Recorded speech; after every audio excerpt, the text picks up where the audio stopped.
Mag-subscribe ka na!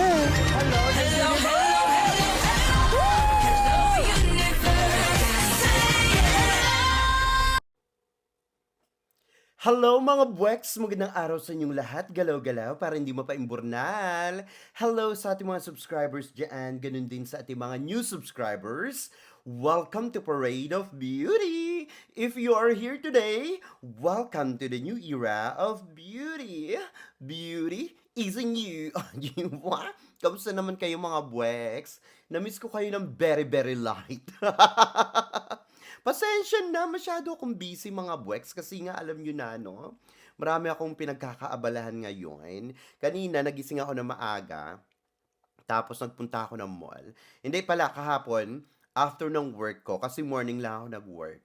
So dumiretso ako after 11 a.m. yung work ko. Tapos dumiretso ako sa mall. Naghahanap ako ng bagong boots, mga buweks.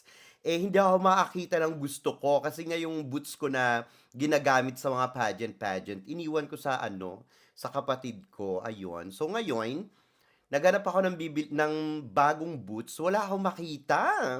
Pero ngayon, kaninang umaga, hinintay ko magbukas yung mall na malapit sa amin at nakabili ako ng boots na hinahanap ko mga buweks para sa Miss Grand Australia. Gusto niyo bang makita? Ang Charay, diba? Billini, ayan, sa mga taga-Australia dyan. Magaganda ang kanila mga boots, in fairness. Ang ganda ng mga chakong. Hindi siya ganun kataas yung takong, pero okay lang, para hindi tayo madjapa-japa. So, ayan, o diba? Pointed ng ating boots. O diba? Nakakaloka! Ang ganda, in fairness. Gusto ko yung ganyan. Gusto ko yung ganyan siya. Yung pag ganyan yung takong. Ayan. Ayoko yung masyadong pointed kasi nadjapa ako mga buweks. But anyway, ayun, I'm so excited for Miss Grand Australia 2025. O Jimwa, sa Saturday na yan mga buweks. Makikita nyo ang aking beauty kit.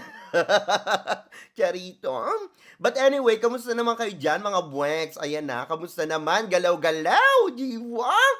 Hello po sa mga nanonood dyan. Please don't forget to subscribe to my channel, click your notification bell para mas updated kayo sa ating mga chika everyday night sa mundo ng pageantry. And please like this video. Maraming salamat sa mga nag-likes. Sa mga hindi pa nagla-likes, alam nyo na kung ayaw may stroke, galaw-galaw para hindi mapaimburnal.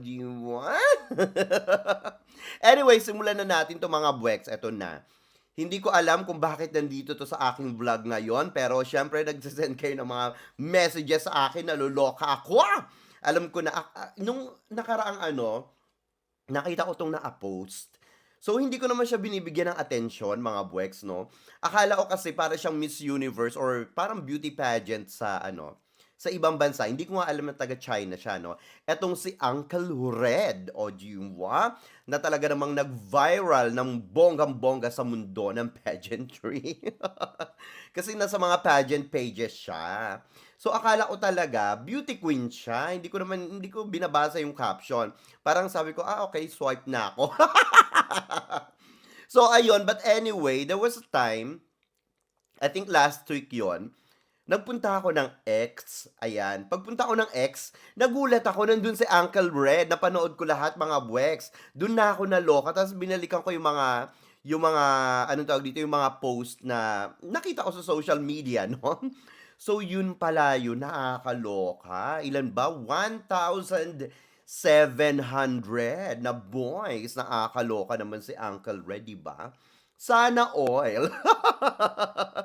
Nakakaloka. So talagang hindi nagpakabog ang ating Uncle Red. Kabugera ng taon daw ito. But anyway, tinatanong nyo nga ako, no?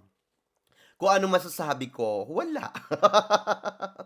So ayun, grabe naman daw. Kasi daw, ito tumataginting daw na 2 million views na ang nakuha na mga kontrobersyal na videos ni Mother at kumakalat na rin ito sa ibang panig ng mundo. Ayan, nakakaloka. Ito talagang si Uncle Red, diba?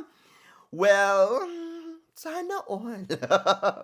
Well, alam nyo, mga buweks, no? Syempre tayo mga kabaklaan, yung mga ganyang kaanuhan, kaelyahan 'no, hindi na natin maiwasan minsan. Pero sana yung mga ganiyang mga kaganapan sa buhay mo, sana nilalagay natin sa lugar. Ako nga nagagaganyan din ako mga buweks, pero hindi ko naman nilalagay sa public, 'di ba? Pero yung mga ibang tao naman na gusto nilang ilagay, okey lang yun as long as may pahintulot naman sa iba. Kasi sa ano, sa yung dating Twitter 'no, hindi naman na yan ano, hindi na yan bago, 'di ba ang dami nga nagkalat doon. So ano nila yon ano tawag dito, prerogative nila, 'di ba? Marami tayong mga kilalang ganyan. Pero okey lang yun kasi sila naman yon at saka yung mga kasama nila doon may pahintulot, 'di ba? Ito kasing ginawa ni Uncle Red, nagtago siya ng camera, 'di ba? Tapos may mga dumarating doong boys. Kung di ako nagkakamali meron pang isang Indian doon na parang ginanon yata Indian ba 'yun? Basta merong isang guy doon na ginanon nakita ang kapal ng makeup ng lola niyo, o 'di ba? Bakit daw Uncle Red? Kasi nga red yung kanyang hair. Ayan, sa mga nagtatanong po, hindi ako yan. Black ang aking hair, okay? Chubibo, manahimik ka. Si Chubibo kasi ine-edit-edit ang photo ko. Nakakaloka na nakamask ako. Tawan-tawa naman ako doon. Wala naman akong fringe, 'di ba? Wala naman akong bangs, ayan. Pero okey lang, bet ko rin, eh, parang ako rin naman si Uncle Red, malandi. Kaya lang ito kasi sa Uncle Red, nagtago talaga ng camera para i-film yung mga boys, 'di ba? Kaya naman talagang umaalma ang ating mga kapatid sa LGBTQIA+ na hindi naman talaga tama yung ginawa niya.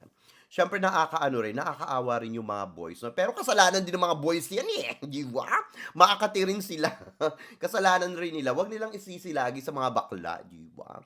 At saka ayun lang, parang naiisip ko, kung tingin ng mga boys, kung ang alam nila babae ito, eh, paano yun? Ano yung sinasabi ni Uncle Red?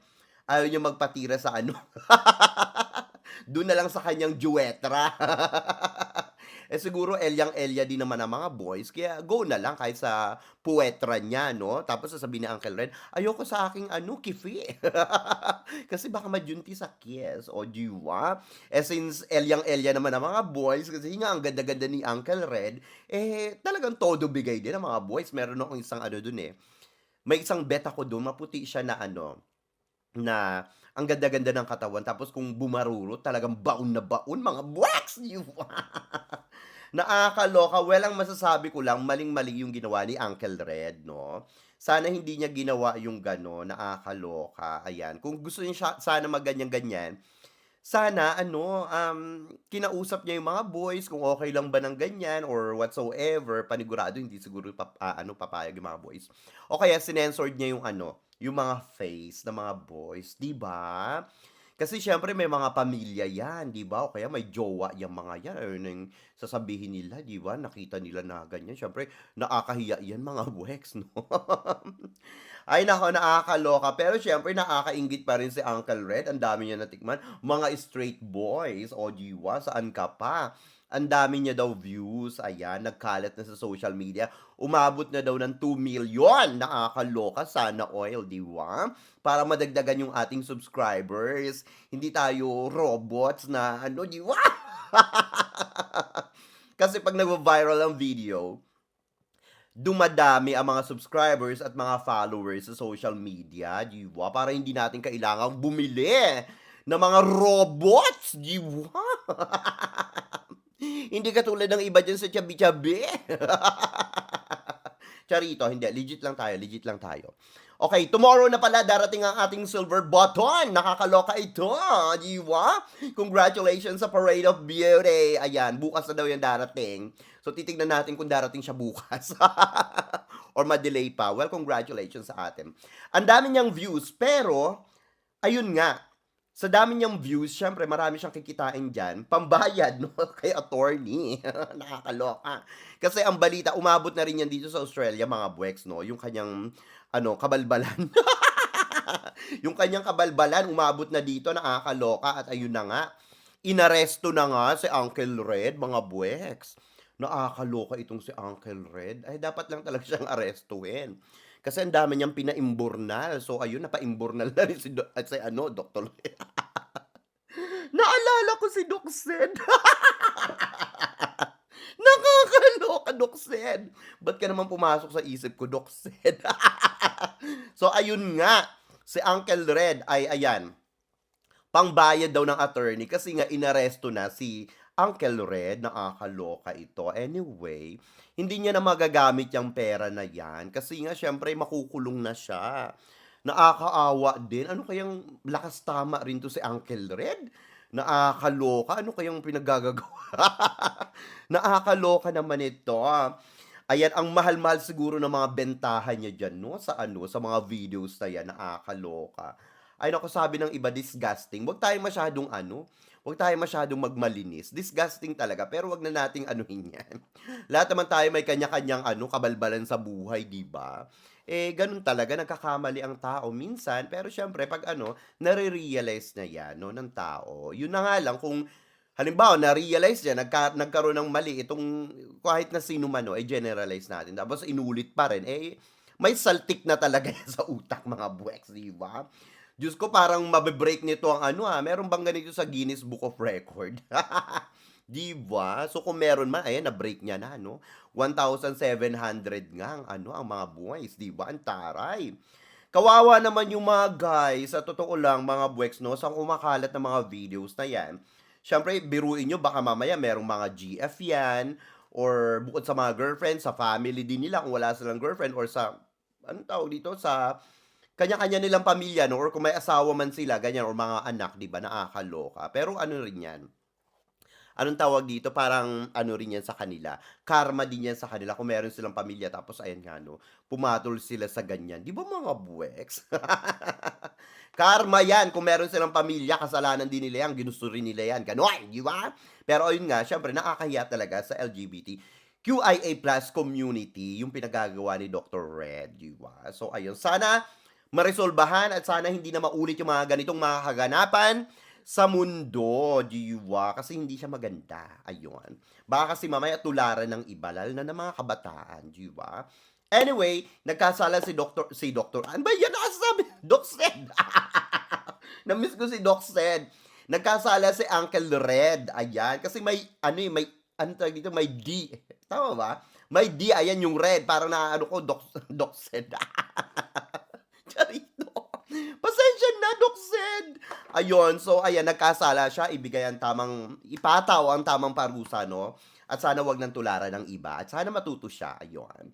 But anyway, dito naman tayo sa contestants sa first serious fall at the Miss Universe Latina semifinal. Nakakaloka ito kahapon, di ba?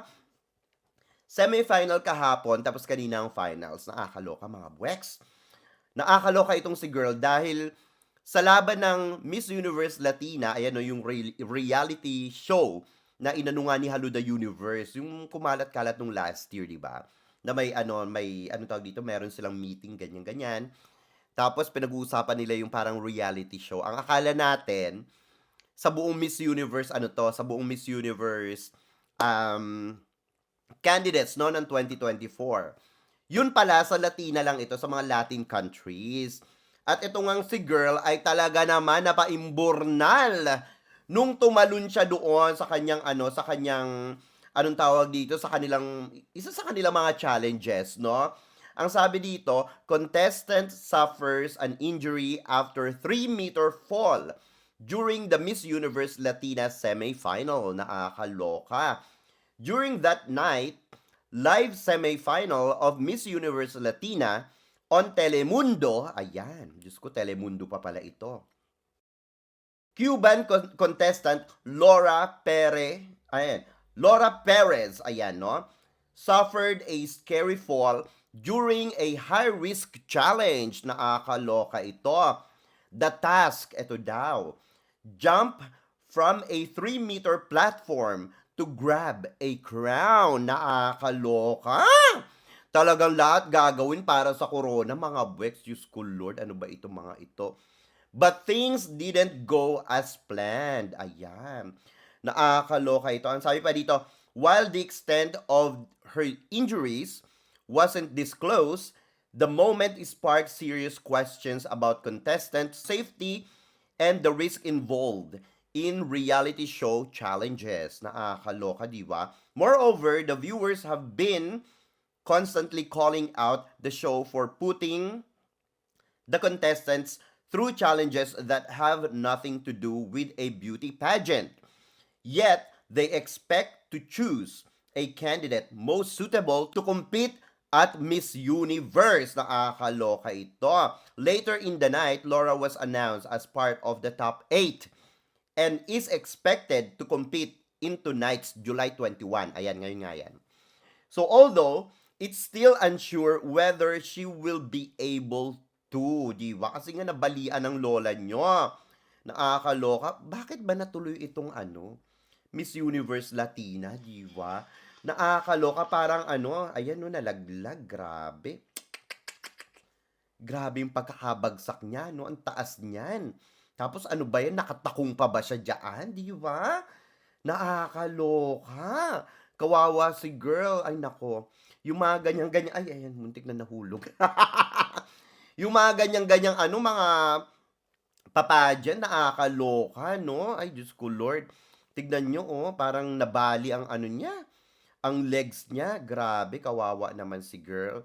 Tapos, itinuloy pa rin nila yung, yung papageant. Nakakaloka itong mga itong pageant na itong Miss Universe. Ano na nangyari? Halo. At saka itong si Raul Rocha, nung pinaggagawa nila sa sa Miss Universe, no? Ibigay nyo na kay Papa Nawat yan, Diyos ko Lord. Sabi daw dito, cancel this entire circus daw. Naging circus na parang ganun nga, nakakaloka, di ba? Parang na, peryahan ng Miss Universe na wala na yung nawala na yung elegance, nawala na yung classiness, di ba? Yung sophistication, nawala na. A lot of challenges in this competition are very questionable talaga. Nakita ko yung yung kanilang mga challenges, nakakaloka. Parang hindi siya pang pageant talaga, sa totoo lang, no? This does not represent women empowerment, to be honest, no? Just mag-comment kayo dyan sa comment section. Baka kasi mali lang ako. To be honest, it's nothing more than a spectacle, sa totoo lang, mga bweks, no? These challenges are highly questionable talaga. Sana hindi na nila ulitin. How is this related to the pageants, di ba? Yung mga paganyan-ganyan nila. What does this have to do with being Miss Universe, di ba? This is show parang This is show na parang matatanong mo, masasabi mo, are you serious? Di ba? Mga bweks, parang parang siya parang ang dating niya ano ba yung pinanood ko dati dito sa Australia? Yung circus na ganyan. Cirque du Soleil. Ayun, nakakaloka yun. Maganda talaga yun. At least yung circus talaga, di ba? Pero eto, Miss Universe, nagkaroon ng mga circus na ganyan. Nakakaloka. In the first place, I don't agree on this competition talaga. Kawawa yung mga girls. Sana tigilan nila yung mga ganyan-ganyan. Tsaka wala na mga challenge na ganyan. Parang ginaya lang nila si Bawang, di ba? Sa Miss Cashmere, di ba? Anyway, eto na nga since tinuloy nila ang Miss Universe Latina na yan, syempre, congratulations kay Yamelix Hernandez. Ayan siya ang kauna-unahang Miss Universe Latina. O, diba? Congratulations! So, deserve niya yan. In fairness, sa mga ganda ni girl, no? Panalong-panalo. Sana, kung itutuloy pa nila ito next year, sana wala na mga paganyan-ganyan, yung mga challenges na ganyan. Parang gawin na lang nilang gawin na lang nilang itong parang Big Brother house, ganun, na wala na yung mga sports lang na wag na yung mga ganyan-ganyan. Kasi parang gusto nila magtumatak sa mundo ng pageantry, di ba? Na may mga paganyan-ganyan, nakakaloka. Sana tigilan nila yung mga anong tawag dito, mga ganyang mga gawain sa mundo ng pageantry. Hindi siya nakaka-empower, di ba? Nakaka-imburnal siya, sa totoo lang. But anyway, mga bweks, eto naman. Nakakaloka naman ito, ang Indonesia daw for Blue Crown. Ay! Swerte daw sa kanila talaga ang Blue Crown, mga bweks, kasi nga ang Miss Cosmo, di ba? Ngayon naman daw itong Miss World for next year. Nakakaloka ito. Ang sabi dito, Indonesia pwede na daw matawag na Blue Crown Powerhouse of Asia kapag masungkit ang Miss World Crown sa 2026. Ayan. Dahil nga una na nasungkit ni Ketut ang Miss Cosmo, ngayon nga ay talagang inaano nila.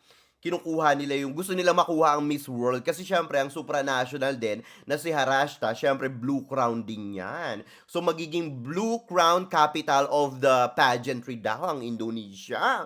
Kamusta naman yan mga buweks? Papayag ba tayo dyan? Papayag ba ang mga Pinoy na masungkit ulit ng Indonesia ang Blue Crown? Di ba? Nakakaloka ito. Panigurado na daw dahil daw ang kanilang reyna ay malakas daw ang laban ngayon, no? Ang laban sa Miss World for next year. Talaga daw susundan nitong yapak ni Ketut at saka ni Harashta, di ba? Oo nga naman, syempre, that's right naman. Meron silang Miss Cosmo na Blue Crown, meron silang supranational na Blue Crown, di ba? Kulang na lang itong etong Miss World, di ba? Well, good luck sa kanila. Ang ganda-ganda kaya ng kandidata nila, di ba? Nakakaloka ito, ah. Ay, nakos na nanaginip ng gising itong mga Indodilulo na ito, mga buwek. Sa totoo lang, no? Talagang yung panaginip nila, walang humpay, di ba? Hindi sa pagmumukhang yan, nakakaloka naman, di ba? Mas maganda pa nga ako sa kandidata nila, di ba? Charito, ah. Hindi sa pagmumukhang yan, Diyos ko Lord, ano ba? Di ba? Diyos ko kung papatulan niya ni Mama Julia, ewan ko na lang talaga, mga buwek. Yan si Mama Julia dapat yung sinasabi niyong Uncle Red. Kasi pareho sila ng hair, di ba? Charito! So, ayun nga, no? Diyos mio, corazon, mi amore, fulgoso, di ba? Hindi ko kinakaya yung mga ganyang bugahan ng mga Indo. Di ba? Ayaw magpaawat sa kanilang pagkadilulo. Di ba? Kung sa Asia ulit makokoronahan ng Miss World, panigurado sa Philippines yan dapat, no? Bakit sa iba? Ang Philippines lang naman ang talagang nagpapadala ng mga dekalibreng kandidato sa mundo ng pageantry. Ano ba naman itong mga Indodilulo na ito, di ba? Saan ba pinupulot yung mga yan? Charito! Di ba? Siguro Blue Marlin, ganyan, Blue Marlin. Pwede pa siguro yan, pero Blue Crown, kamusta naman? Eto dalawa na nga yung corona nila sa no, yung Blue Crown, yung Miss Cosmo at saka Miss Supranational last year, no? Si Ketut at saka si Harashta. Well, congratulations. Pero powerhouse agad ang mga bugahan ng mga Indo.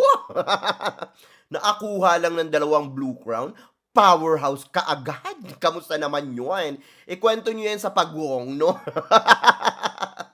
Di wow na lang talaga, 'di ba? Good luck na lang kung masungkit talaga nila itong pihikang si Thundercat, 'di ba? Si Mama Julia. Magsitigil nga itong mga ito, Diyos ko Lord. Magsitigil na sila sa kanilang mga kahibangan, 'di ba? Magkapi-kapi din mga buwek, 'di ba? Para naman kabahan pala, ayan, no? Mga ilusyonada itong mga indululo na ito, 'di ba? Trying hard ang mga ambisyoso. Dapat dito sa mga Indo na ito, binaban sa mundo ng pageantry. Kaya ito. Di ba? Libre namang mangarap. So, ibigay na nga natin yan sa kanila, mga buweks. Nai-stress lang na naman ako, no? Nag-iipon lang yan ng mga lubi-lubi siguro, no? Para sa Miss World. Para nga ibigay sa kanilang corona. Di ba? Nakakaloka, Diyos ko, Lord. Ay, nako. Noon powerhouse, no? Ano na ngayon? Power bank na ba? Di ba? Ano to? Gusto nila ng Blue Crown? Baka naman hindi nila masungkit ang Blue Crown sa Miss World, next year. Baka naman Bluetooth ang masungkit nila, di ba? Or Blue Moon. Nakakaloka. Diyos mio, mga delisyonal, mga Indodilulo, di ba? Totoo ba talaga ito? Sila na daw yung makakasungkit ng Miss World Crown. Totoo ba ito na sinasabing tapos na daw ang laban? Ayan. Hindi pa nga nagsisimula, wala pa nga mga ibang nakoronahan sa iba't ibang bansa, no? Para sa Miss World ng Gada Bansa, pero tapos na daw ang laban.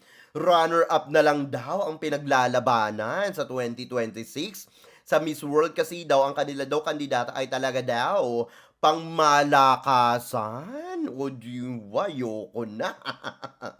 Sila na talaga, mga ilusyonada to the highest level. Ito mga Indodilulo na ito. Kala nyo ang ganda-ganda. Di ba? Kala nyo ang ganda-ganda. Sa totoo lang ito Mababait naman ang ano, mababait naman ang mga Indodilulo, in fairness naman 'no. Mga friendly talaga sila, yung mga Indonesia, they are very yung mga Indonesians 'no, they are very friendly talaga. Kaya nga lang pagdating na sa mga ano, sa mundo ng pageantry 'no, diyan na nagwawala, nagkakaalaman. Pero it doesn't mean naman na lahat ng Indonesians ay ganyan 'no. A lot of Indonesians, I have a lot of Indonesians, especially sa work, they are very, very nice talaga. Oo, very down to earth, very thoughtful, ganyan, no? Pero pagdating nga sa mundo ng pageantry, syempre, iba naman yung mga ano dyan, iba naman yung mga, anong tawag dito, mga tao dyan, no? So, ay yung mga baklang hamog dyan, di ba? Sila lang talaga. Pero pagdating nyo sa Indonesia, they are very nice talaga. They are lovely. So, ayun, parang, ewan ko, ay, naku, parang tendera ng, ano, yung kandidata na hindi ko na nga lang sabihin kung ano, di ba? Baka mabash pa tayo. Ay nako, pwede ko bang kurompali ng ano, ng mikropono ng mga pagbumuka nito mga Indodilulo na ito, di ba? Okay lang sanang i-hype nila ng i-hype yung kandidata nila, pero yung tipong ibabash yung ating mga kandidata sa follow points, eh hindi naman tama yun, di ba? Eh kung sana eh mabait lang sila, eh di mabait din sana ang follow points, di ba? Mga assuming, itong mga chararat na ito. Chararat pero masirap. Ah, taray! Di ba? Chararat sila pero masarap daw sila. O, di ba? Bumababa yung hair ko mga bweks. Nakakaloka. Ayan, ganyan natin ng konti. O, di ba? Babaihan. Charito! O, di ba? Kamusta naman? Babaeng-babae tayo ngayon, di ba? Nagulat ako, buti na lang nakita ko. Baka mamaya nasa tuktok ko na yung ano. Yung wigalets, nakakaloka ito. Anyway, dito naman tayo. Ayan, no? Eto nga daw, si Papa Nawat daw, ayan ha, ay nagpauna na daw ng paumanhin. Ayan, dahil hindi nga ito makakadalo para sa Miss Grand Philippines 2025 Coronation Night dahil nga sobrang busy ng schedule ng organization dahil sa Miss Grand International 2025 and of course ang Miss Universe 2025. So hindi makakapunta si Papa Nawat para dito sa finals ng Miss Grand Philippines 2025. Ang sabi niya, I'm very busy so I'm not going to Philippines daw. Okay lang yan, di ba? Eh, alam naman natin na yung mga kaganapan sa ano kay Papa Nawat ngayon at saka kay CJ, talaga naman sobra-sobrang to the highest level. So, we respect that, di ba? Ang sabi nga dito, ang sabi niya no, sa live niya, sa July daw, 28 to 30, pupunta daw sila ng Malaysia, o di ba? Ang taray ni CJ, ang dami niya talagang kaganapan dyan, di ba? Para sa Miss Grand Malaysia. Dito naman sa August 13, si CJ daw ay pupunta ng Laos. O, di ba? Panalo ha. From Malaysia to Laos. Grabe, ang daming travel ni CJ ha. After that, sabi niya, si CJ daw ay pupunta, babalik siya ng Philippines for Miss Grand Philippines Coronation Night, di ba? And then sa August 13, grabe ha, the next day lang. Pupunta naman si CJ ng Panama. O, di ba? Antaray. Colombia daw is on the same day. So, unable to go daw. Hindi daw makakapunta sa CJ. O, di ba? So, sa mga nagsasabi ng mga dilulo na hindi daw makakuha si CJ Opiasa ng visa, eh ano na, ayan no, pupunta nga ng Panama, di ba? Ayan, sabi din ng mga sibuyas, hindi daw makakapunta si CJ, eh, hindi daw ito makakuha ng ano, hindi daw makakuha ng visa. Eh, kamusta naman? Ayan na ngang resibo kay Papa Nawat, di ba? So, Panama is only 1 hour away from Colombia daw. Kaya nga lang, hindi sila matutuloy doon. Kasi nga same day ang coronation. Ayan, Miss Grand USA this year will be in Las Vegas daw. So, pupunta din dyan si CJ. So, sobrang busy talaga nila, di ba? Ang masasabi ko lang dito, okay lang yan, Papa Nawat, di ba? We love you, di ba? Dapat ganun ang bugahan, mga buwet, di ba? We love you, Papa Nawat, di ba? Alam mo yan, Papa Nawat. Ikaw nang bahala sa ano, sa back to back, di ba? Charito. So, it's okay, 'di ba? Alam natin na sobrang busy nila, so hayaan natin sila sa schedule nila, 'di ba? Kung hindi makakapunta, hindi makakapunta, okey lang 'yun. Eh, baka siyempre kailangan din niyang alagaan yung kanyang health, 'di ba? Malay niyo napapagod din 'yan kahit papaano, 'di ba? We do understand, Papa Nawad, so don't worry, but make sure yung ano, ha, yung back to back. 'Di ba? In fairness naman sa Miss Grand International Organization, they are really taking care of our queen. Talagang pinapatunayan nila, no, pino-prove nila na talagang one of the most traveled queen ang ating reynang si Gio Piazza, Miss Grand International 2024, di ba? Sa lahat ng mga reigning queens, di ba? Kahit nga 2025, si Gio Piazza talaga ang dami nang napuntahan, di ba?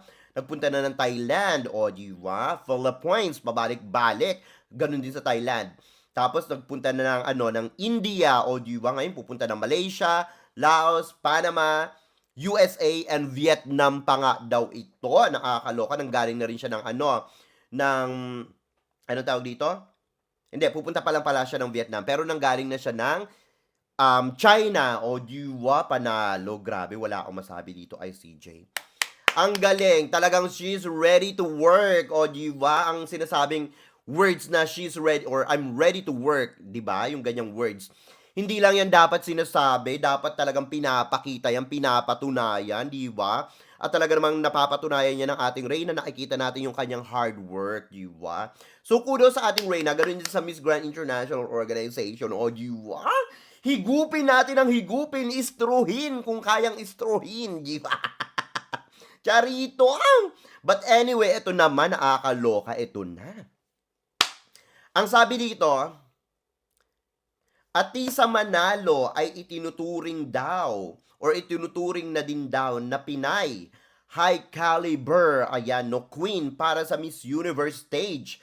Ayon sa kanyang mga fans. O ibig sabihin nito mga buweks, ibig talaga.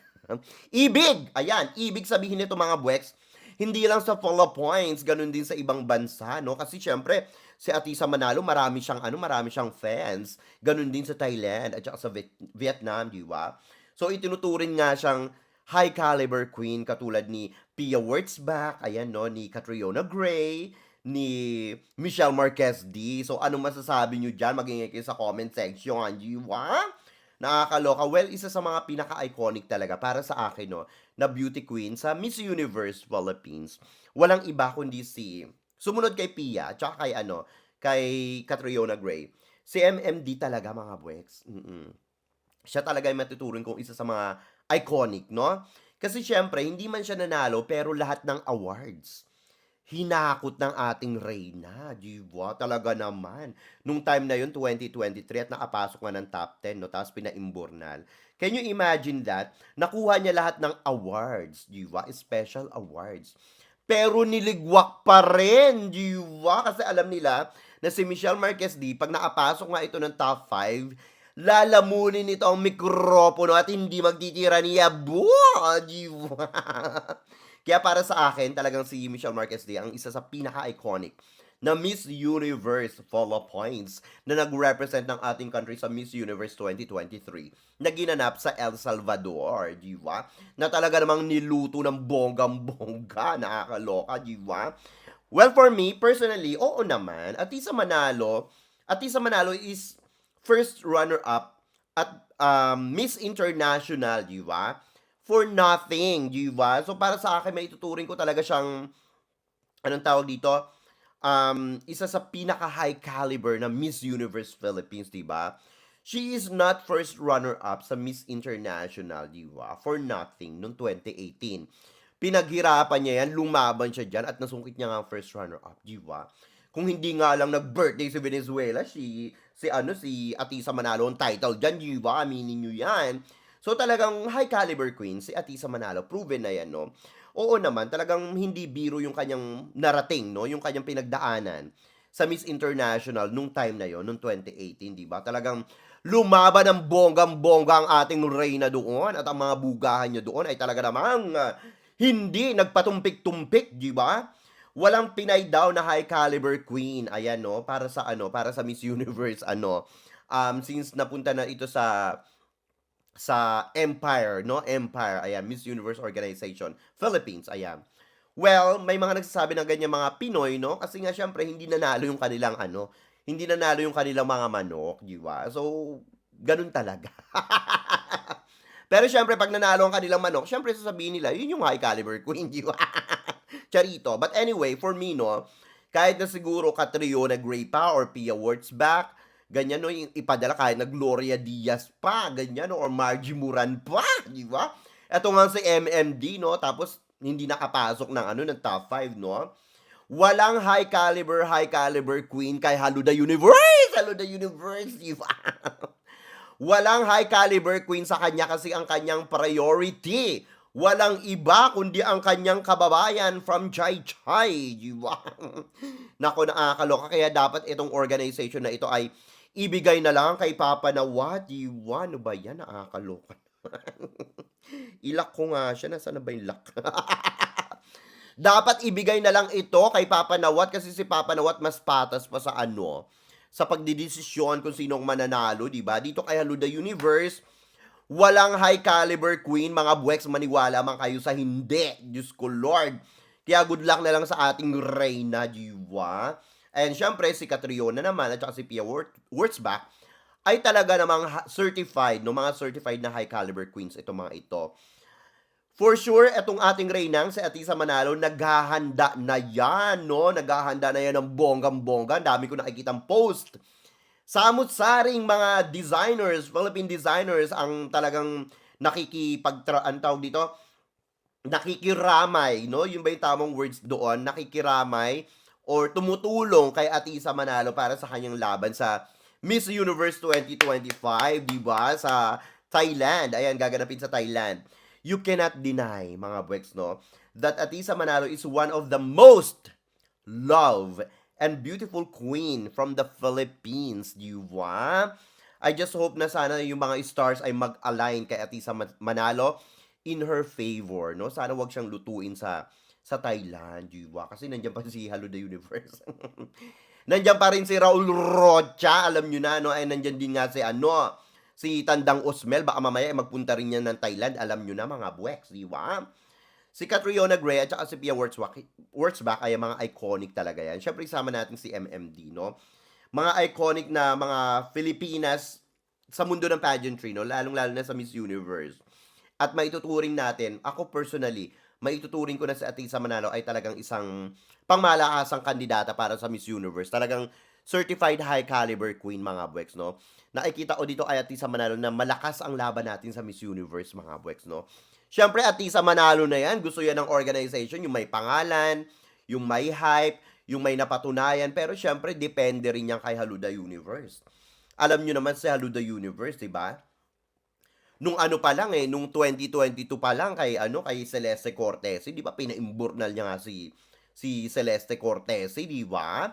Nakakaloka ito, parang kung hindi niyo ipapasok si Thailand, hindi ko rin ipapasok si Philippines, di ba? Tapos nung ano nga binigyan niya pa ng award si Thailand nung taon na yun, di ba? Nakakaloka.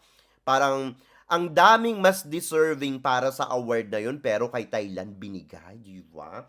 Tapos ang reklamo pa nga ni Haluda Universe, sabi niya bakit daw walang Chai-Chai? Walang Chai-Chai na judge or judges sa Miss Universe noong 2022, di ba? Yan yung mga litanya niya, di ba? Yung mga litanya niyan laban kay Asukal, di ba? Kay Paula Sugar, di ba? Yung mga pinost niya nung ano ba yun, nung earlier last year, di ba? Pero eto na nga mga buweks, no? Pagdating naman ng Miss Universe 2024 sa Mexico ay talaga naman. Hindi na talaga nag-hold back si Haluda Universe, no? Dinaig pang kandidata. Hindi na nag-hold back, talagang binigay na ang hindi pala last year yan, noong 2023. Saan ba yun? Sa El Salvador, no? Kabatch ni Michelle Marquez D. Hindi na nag-hold back ang ating mama, di ba? Talagang ibinigay na kay Chai Chai ang first runner-up kay Tunying, di ba? Nakakaloka.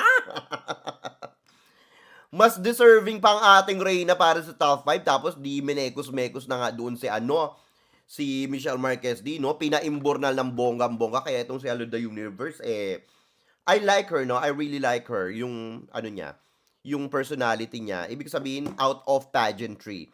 Yung pagtulong niya sa mga kababayan niya, sa mga ibang ano, sa mga ibang lahi. Pero pagdating na sa beauty pageant, mga buweks, ay naku, nakakaloka itong si Hello the Universe. Talagang hindi ito magpapakabog, talagang ipapasok niya ng ipapasok ang kanyang kababayan. Which is fair enough, no? Pero syempre, kung hindi naman malakas o hindi naman ganun kaganda yung performance nung kababayan niya, I don't think may ano, may reason na ipasok, 'di ba? Ipasok sa imburnal, gano'n. Nakakaloka, nasamid ako, nakakaloka itong si ano, si Hello the Universe. Kaya kung ako masusunod mga Bwex, ibenta ng organization dito kay Papa Nawat para mas maging maganda ang ano, ang laban sa Miss Universe at saka maging plakado, hindi yung isinisilid sa ano, sa hotel, di ba? Baka kasi mamaya kung etong halimbawang Miss Universe ngayong taon, kung hindi ito sa Thailand gaganapin mga Bwex, panigurado, nakakulong na naman ang mga kandidata sa ano, sa sako. Nakakaloka ito, di ba? Ewan ko dito kay ano, kay Hello the Universe tsaka kay Raul Rocha kung ano yung ginawa nila sa Miss Universe nung ano, nakaraang taon. Pero minsan naiisip ko rin, kino-consider ko rin, baka kasi mahal din kasi talaga sa Mexico, di ba? Kumbaga tinipid-tipid din nila. So sa part na yon, naiintindihan ko, pero sana nagkaroon sila ng mga activities outdoor, di ba? Para mas nakilala natin yung mga girls. At saka hindi lang dapat pino-focus yung mga ano, yung mga anong tawag dito, mga favorites, mga ano, mga powerhouse, eme-eme, mga gano'n, di ba? Dapat pino-focus din, kumbaga binibigyan din ng spotlight yung mga ibang bansa. Siyempre nagbayad din yan ng ano, di ba? Ng franchise fee kasi unfair naman, di ba? Anyway, hihintayin natin ang Miss Universe ngayong taon dito sa Thailand. Panigurado lahat ng mga girls, mga highlights ay talaga namang kaabang-abang ang Miss Universe 2025 in Thailand ni Papa Nawat. O, di ba? Anyway mga boys, ano masasabi nyo dito sa ating mga chika ngayong araw na ito? Maghingi kayo sa ating comment section para makita ko rin ang inyong mga opinion. Hanggang sa susunod nating mga chika-chikahain. Bye for now mga blacks, and I love you all. Bye! See ya!